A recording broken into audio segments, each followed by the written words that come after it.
back to Range Time Network. Today we're gonna go and take the MPX back out. I feel like I wasn't very fair on my first impressions review because I had swapped the trigger out. I did give this trigger a bad rap. I want to talk about the fact that I heard that these triggers actually they're not having a recall, but the earlier serial numbers of these were actually having a bad run. So a few people have been sending them back to SIG. Now, thankfully, the pins on this one have not been walking out, so the trigger is fair. So I want to run it a bunch of times with the trigger to see how you like it. Well, actually, to tell you how I like it. Now, I tested the trigger out, and I consistently got between 6.5 and 8.5. Sometimes at the very high end, a 9-pound pole. So on the average, though, it split it out to be around 7.5 pounds, which isn't that bad. Again, my statement stays that this trigger does not feel great when you pull it, and it's not that it's the heavy pull, it's more of the fact of its reset. It's very audible, you can feel it, it's tactile as hell, but it's like a cuckoosh.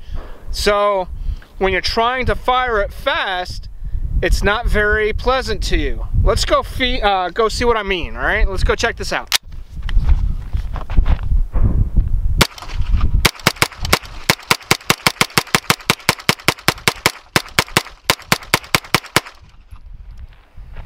I can't really get into a good groove.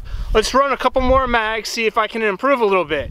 All right, so this is my second mag. I decided to take my gloves off just so I could get a better feel with my finger on here, just to try to make things very scientific. Yeah, scientific. Here we go. Here's science for you.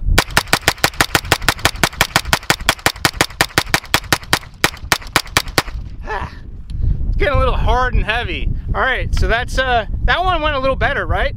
Let's do another one and see how that works out. All right, so this is mag number 3.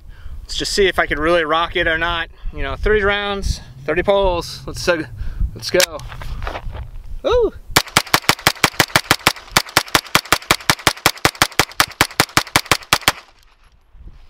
I ain't loving this. Hey Mike, why don't you try it out with your MP5? Sure, I'll do that.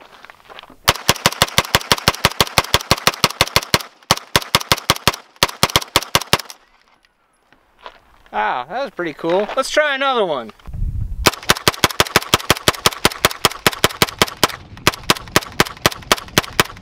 Well, the MP5 is definitely a lot slower than the MPX. However, that is set aside, you can't change the trigger on the MP5 unless you're just getting another MP5 trigger. However, with the MPX, you can do that. Hey Mike, throw me that trigger. Thanks, buddy. So we got the Timney trigger. It's an AR trigger and it's a 4-pounder. Timney went and gave this to me in order to test out on the MPX and see how well it does. So let's go install that out here in the field and see how, 1, easy it is to install, and 2, see if it really kicks ass or not. All right, so in order to install this trigger, before I continue, you will need a couple of tools, and really just one. I believe it is this one here. Yes. You will need, it's actually a 3/32 pin punch. So you want to go and get one of those. And that's needed in order to remove one of the safety selectors. All right, so we're gonna go and install the Timney trigger. It's an AR 4-pounder. It's a drop in. Let the games begin.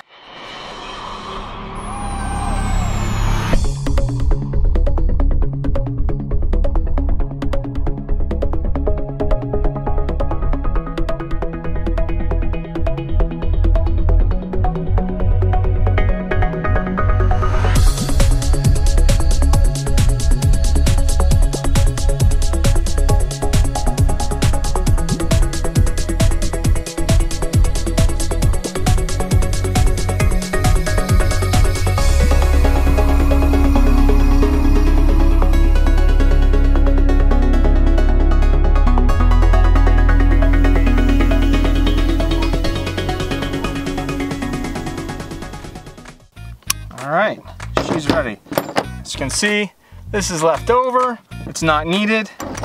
Put these off to the side, clear my table. Let's go fill a mag and run the trigger, huh? Alright, so before I test this, I just want to talk a little bit about Timney. They're really kind enough to invite me down to their factory and take a tour. to show me what goes into making one of their triggers. I was duly impressed, to say the least. They have a bunch of machines that are pretty much running almost around 22 hours a day, making various different parts and different triggers at different times.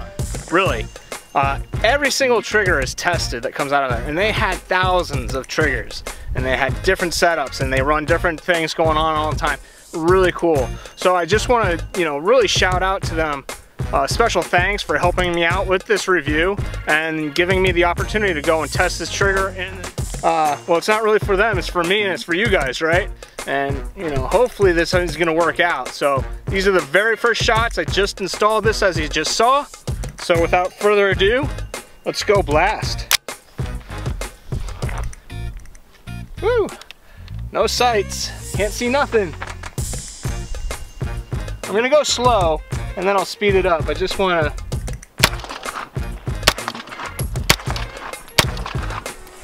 pretty nice.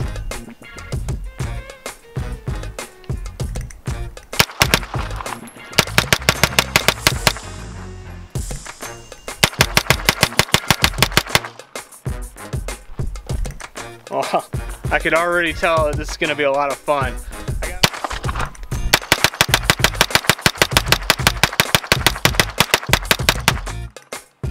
That's fast. That's pretty cool. I don't have such a fast finger, but shit. Actually, I forgot to put the spark back on. So this will be my mag number 3 testing this trigger out. So far, no problems with it. It's definitely feeling faster. I just wonder if I could pull it faster or not. Well, we'll see.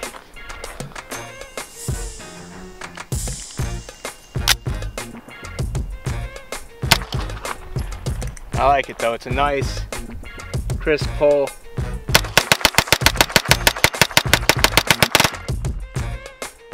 You can even get a little bump fire in there. That's pretty cool. Let's try that out next. Alright, so I actually ended up having a problem with the trigger. It ended up being that the reset stopped resetting on it. Now, it could have been that at the very end I kind of had that bump fire incident where, so the hammer's slamming back and I think it slammed the reset, I guess is a reset bolt or whatever, the timing on the reset. Either way, it came loose, the Loctite, got all gummed off. So I was able to go over to Timney. They went and they reset it, they put more Loctite in it. It should be good to go now. So we're gonna go and continue testing. I'm not sure if it's gonna be a continuation problem. These triggers are tried and true, so it's not something that's very common. It just could be the fact that the way that the bolt rides in the carrier is just, slamming that trigger back real hard. The guy, T-Bone, went and he set it so that it wouldn't do that again. So anyway, let's go and check this out and take a couple single shots, and then we'll go and blast it out. Yep, safe.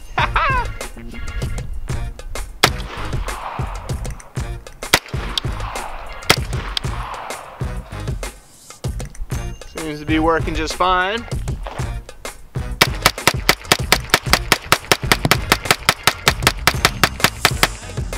I'm gonna try that bump fire thing, see if it works out. So what I'm gonna do is I'm gonna push forward and hold back and kind of let it ride.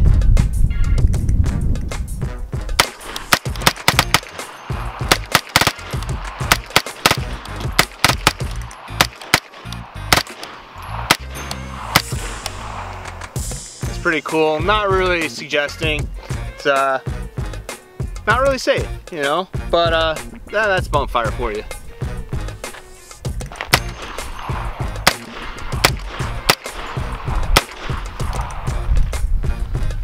Nice thing is that it's still working.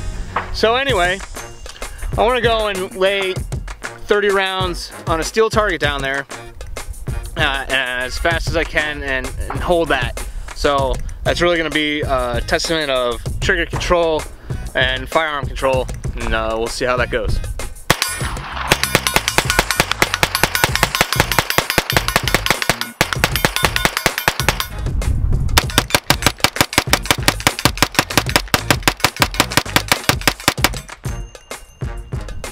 Nice. So things are working out just great with this. The Timney's proven to be a solid choice for this firearm. You know, I did throw the Geisley in here, and I used that for about a day or two, and it was good. You know, I definitely like the Timney in here. It's just it's a single stage trigger, so it's, you know, a little bit quicker, easier to get off those rapid firing. So what else do I gotta say? Look, you don't need to get this trigger for this gun, but I highly suggest it. It really makes this gun a lot more funner to shoot. It's a lot more easier to shoot, and why not, you know? I mean, if you're gonna be out there having fun, might as well go with the Timney and make the best of it. Make the most of your life, keep shooting. This is Mike from Range Time Network. Don't forget to hit the like button, subscribe. Look for more videos on this firearm and others coming down the line. Take care and keep on rocking. Woo!